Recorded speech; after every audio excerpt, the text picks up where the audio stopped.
Assalamualaikum warahmatullahi wabarakatuh. Saya Novi Fitriani, NIM 2030105027 dari jurusan Tadris Matematika, Fakultas Tarbiyah dan Ilmu Keguruan IAIN Batu Sangkar.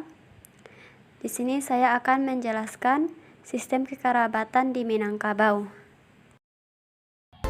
Sistem kekerabatan matrilineal. Sistem kekerabatan matrilineal di masyarakat Minangkabau memiliki 7 ciri-ciri, yaitu yang pertama, keturunan dihitung menurut garis ibu. Kedua, suku terbentuk menurut garis ibu. Ketiga, tiap orang diharuskan kawin dengan orang di luar sukunya atau eksogami.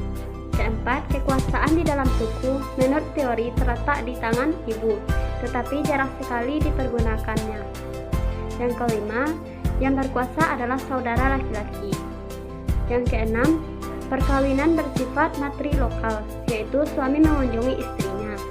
Dan yang ketujuh, yaitu hak-hak dan pusaka diwariskan oleh mama kepada kemanakannya, dari saudara laki-laki ibu kepada anak dari saudara perempuan. Garis keturunan dan kelompok-kelompok masyarakat yang menjadi inti dari sistem kekerabatan matrilineal di Minangkabau ini adalah Parwi. Setelah Islam masuk ke Minangkabau, hal itu disebut kaum. Secara garis besar, faktor-faktor yang mengikat kaum ini adalah: yang pertama, orang sekaum seketurunan; yang kedua, orang yang sekaum sehina semalu; ketiga, orang yang sekaum sepandam sepekuburan; yang keempat, orang yang sekaum sepandam sepekuburan; yang kelima, orang yang sekaum seharta sepusaka. Selanjutnya, sistem perkawinan di Minangkabau.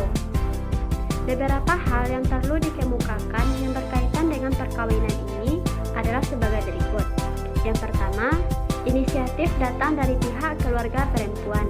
Yang kedua, calon menantu yang diidamkan. Yang ketiga, kecenderungan mencari menantu dari hubungan keluarga terdekat. Yang keempat, setelah perkawinan suami tinggal di rumah istri. Yang kelima, tali kekerabatan setelah perkawinan. Yang keenam, semando yang diidamkan. Selanjutnya, sistem waris di Minangkabau. Secara umum, kewarisan itu adalah peralihan harta dari yang telah meninggal kepada ahli waris yang masih hidup.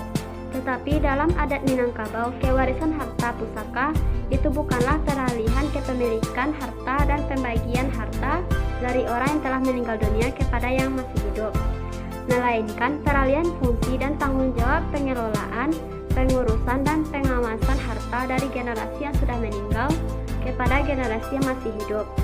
Hal ini sesuai dengan pepatah Minang. Bire turun ke sama, dari sama ke halaman, dari linya turun ke mama, dari mama ke kemanakan. Secara umum, klasifikasi harta di Minangkabau ada 2 jenis, yaitu yang pertama, harta pusako tinggi. Harta pusako tinggi sesuai dengan penjelasan Lembaga Kerapatan Adat Alam Minangkabau adalah harta kaum yang diterima secara turun-temurun dari nenek ke mama, dari mama ke kemanakan menurut garis keturunan ibu. Yang kedua, harta pusako rendah.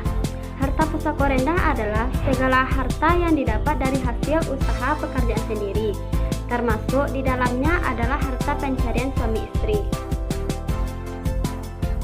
Sistem dan azas kewarisan harta di Minangkabau menurut Hazairin. Secara garis besar ada 3 sistem kewarisan yang dipakai di Indonesia, yaitu yang pertama, sistem kewarisan individual, yaitu sistem kewarisan yang membagi-bagi harta peninggalan kepada orang perorangan sebagai ahli waris dan dibagi sama rata antar ahli waris.